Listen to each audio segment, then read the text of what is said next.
So initially, I was thinking that I can come out with this video before my 15 videos, but this video just somehow come out unexpectedly. Yeah, this is something that I was afraid about.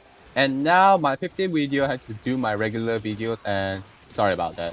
So for this time around, we will look at the second generation Incarnon weapons again.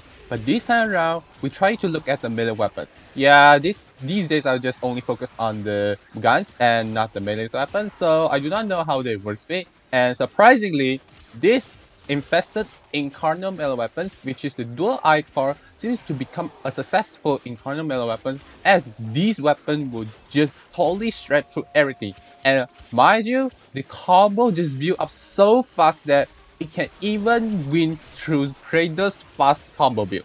So how does it look like? Let's see that, shall we? So without further ado, let's hop right into it.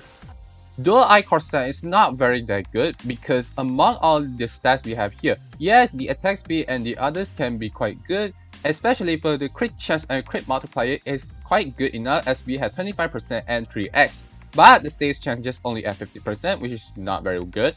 But thanks to that, we also get ourselves an innate toxin which try to bypass the stage chance problem.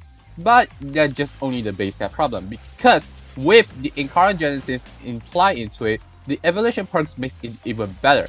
So the first evolution perk just let dual Ichor manage to enter the incarnate form. But rather than the first generation that just need 5x combo, this time around all the second generation, if I guess it correctly, need 6x combo to enter the incarnate form. But for dual Ichor, this is barely even a problem at all. So for the dual Ichor incarnate form, they can create a toxin damage field. At this damage toxin field, I tried to see that what it will looks like, and I found that this is based on the innate toxin that it has. In other words, if you try to mod other elements, then it will also combine these elements to make the damage field into the other elements. So this is something that you might need to be careful about, as we will also need to use this toxic damage field in our build with the other evolution perks. For the second evolution perk, we have Ronin's Rush and Alchemist's Wrath. Both will increase the dual Ichor damage by plus 90. But the interesting part is that Ronin's Rush will allow you to gain extra attack speed, which is 30% by 33 seconds if you can strike the same target with the final move of the neutral combo. Because it needs to depend on the last final move of the neutral combo, this will depend on your stances here. And I can tell you that Carving Mantis is not really the good one, as this one not only is very long duration, but the combo is too much for us to handle. So this will only leave with two options, which is the Crossing Snake and the Swirling Tiger. Both of these will do very well. Depending on what stances that you want to use, you can use which one you want to use the most. For me, I found that I don't really need to use the attack speed, not only because with the final move on the neutral combo is very conditioned, as I will be moving a lot very much. Especially the second one that I will be using is much better, which is the Alchemist's Wrath. This will allow you to have plus 5 combo for each toxin that deals damage. This also means that if we still retain the toxic damage field after having in the incarnate form, then we can easily use the toxin damage field as our supportive role to immediately create the combo that we wanted to. This is why I mentioned that I do not want to try to touch the toxin damage field too much, as this Alchemist Wrap is too useful that it can help us build combo like, not kidding, just 1 or 2 seconds, faster than Praetor's can ever did. Praetor's, you have a competition right now. And for a third evolution perk, we have the increase in heavy attack wind-up speed, extra combo duration, and extra range. For me, I found that all these will be very useful, depend on the build that you want to go for. While for the fourth evolution perk is where things start to get interesting, because I found that just only one I want to use from. Yeah, I don't know why. While that gave us the extra melee combo counter if we collect ammos, but if you just using only melee weapons, this will rarely be used. Especially, I'm just swinging my melee weapons a lot, so why do I need to use that?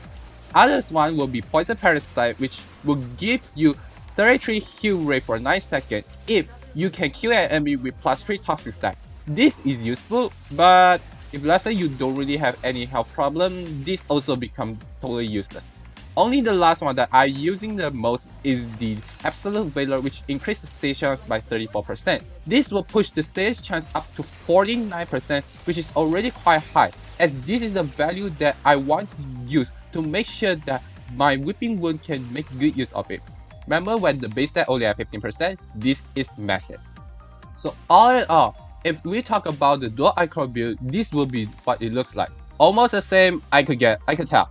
So basically, it's the same thing. We try to go with the stance first, and this time around, we go with Sterling Tiger because the stance here is Generate, and Sterling Tiger is the only one we can use it. You can also try to use Crossing Snake, but that will depend on whether you want to change the polarities or not. I'm lazy, so I'm not changing it.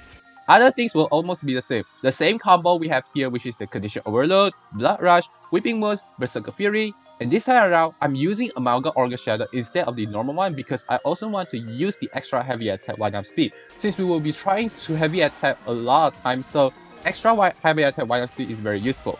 We also use this Prime Faction boss here because we also have the Toxin in here despite not that much, but I think this is also useful since the damage will be multiplicative among all the damage, so I still think that this is also a must. The remaining two mods will be going with the range, and what I mean by range is a lot of range. We have the Prime Reach and Spring Loader Blade. Try to push the range into a very high values here.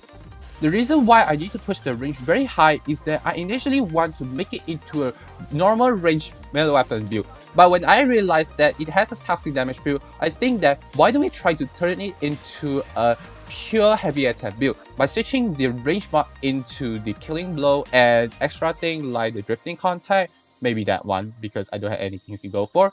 But I found something interesting. The toxic damage build didn't hit too many enemies like the previous range build before. This I realized that maybe the toxic damage build also scale with range. So this is the reason why my range build can go so well and build combo very fast, because the toxic damage build also scale with range that it can hit so many enemies at once that I can build combo very fast. And so there you have it.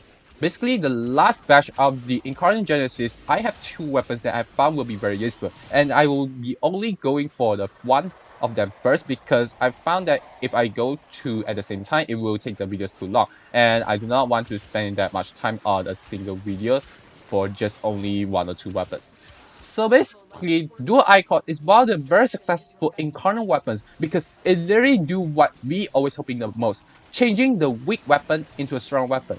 And this time around, Dual Ichors get what it deserves the most. And this time around, I can never stop using Dual Ichor, at least for now, because the way that it deal damage is pretty much too overpowered. Previously, I'm using Kratos because not only build combo fast but have the extra moving speed, but right now, Dual Ichor maybe even win that part. Kudos for you, Dual Ichor. If this is your first time watching, why not leave a like and subscribe to my channel so that you won't miss out any news contents from me. Why not leave your comments down below if you got any ideas or thoughts you want to share with all of us. And that's it from me, and as always, I will see you all next time. Bye bye!